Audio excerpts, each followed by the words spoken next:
and those kinds of things. And so I think that embodiment of the key coaches, of what it stands for, both as a recognition of that moment in time, but then also I think what it compels you to do once they put that key on your lapel.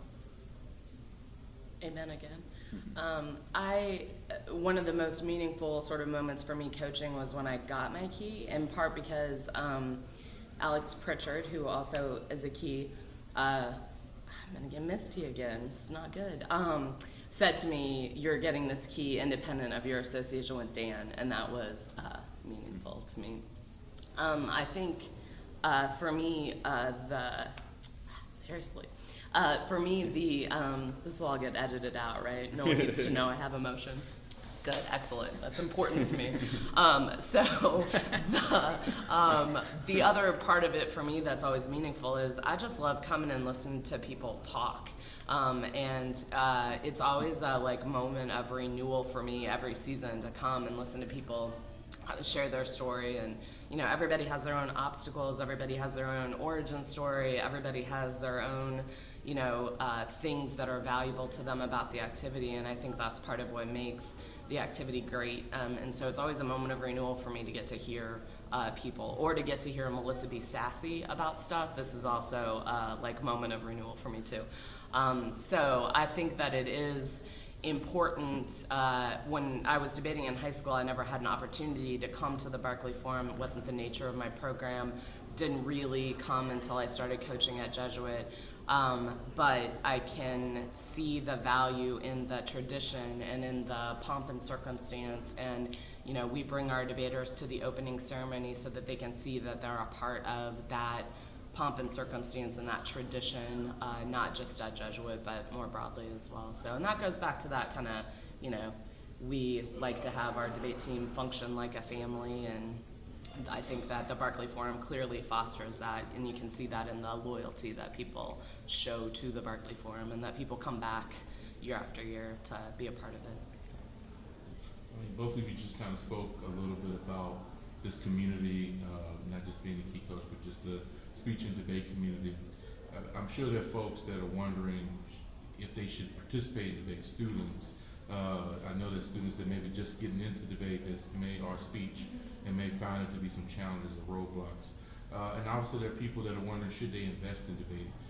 Schools, school districts, administrators, and other people in various communities. Especially when we think about all the challenges that exist for people in the 21st century.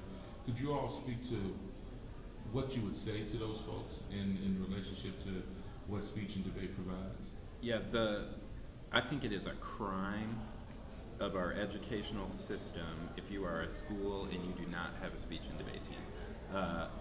And I don't mean that hyperbole, I mean that legitimately. I think it's the greatest sport on earth. I don't think there's any activity that teaches the public presence, the competition, the intellectual challenge, the social aspect, not to mention it's a magnet for the most diverse group of students and adults of any activity. We have a former Dallas Cowboy that's on our school staff who comes with us sometimes on tournaments and those kind of things, and he said to me just last weekend, after a full day of a debate tournament, a couple of prelims and then a full afternoon of elims. It was about 10:30 at night, and we were about to finish, and he looked at me and he said, "This day was more grueling than a day of Dallas Cowboy training camp." He's like, and he said, "I think debate is the greatest sport on earth."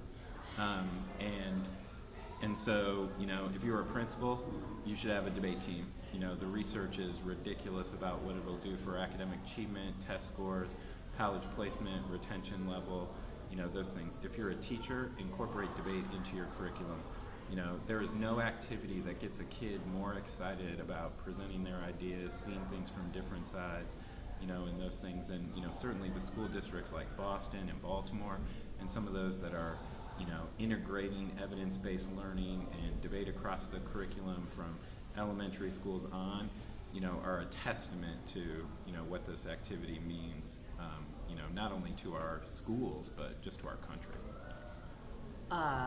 Amen to that as well. I also say to our debaters sometimes that debate is kind of a microcosm for whatever your life issues are. So if you are somebody who is overly confident about things, debate will knock you down and provide you opportunities to deal with that. If you are shy, have trouble articulating yourself, debate provides opportunities to push past that and to gain confidence. And so I think sometimes people don't appreciate when they're focused on the intellectual part or learning about current events or how government works, they don't really get the personal aspect of it and the opportunities for personal growth that come from it, in addition to all the like bonding relationships and all of that. And I know from my work with the Dallas Urban Debate Alliance that sometimes people just assume that the cream of the crop are always going to be the ones that migrate towards debate. And so, you know, they'd be all right anyway, whether they had debate or not. They would have found something, the chess club, the whatever. But I think that the unique aspects of debate provide challenges, not just for the students that might be intellectually well developed, but also for other students to really push themselves.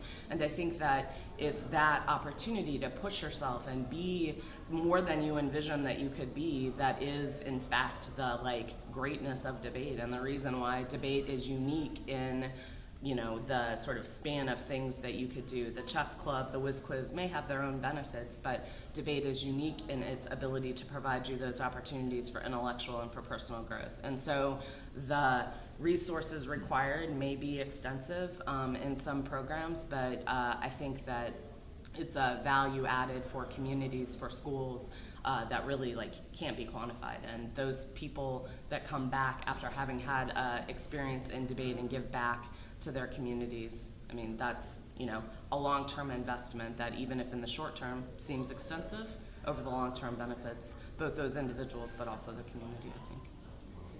We thank you so much for your time. I don't know if you have any last comments or words you'd like to share, but we really do appreciate your insight, your wisdom, and most importantly, your service to this community. Thanks.